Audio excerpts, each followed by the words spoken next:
مجاهد او چا هغه راپور رد کړ چې د طالبانو حکومت په د اقتصادي ستونزو له امله سقوط شي.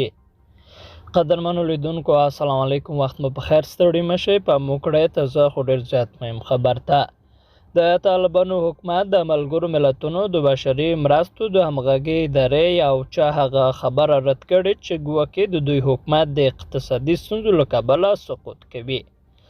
طالبانو په یوه اعلامیه کې ادعا کړې چې حکومت یې په ولس کې ژورې ریښې لري او دا د دوی په ټکو په بهرنیو مرستو متقي نظام نه دی.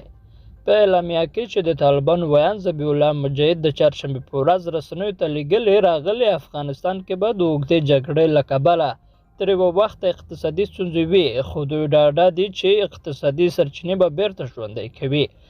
او چا د جنورۍ په 23مه نیټه په خپل یوه راپور کې ویلي چې افغانستان له یوه بېسارې بشري ناورین او په ورته وخت کې د سیستماتیک سقوط او انساني فاجعې له لوی واقعي خطر سره مخامخ دی.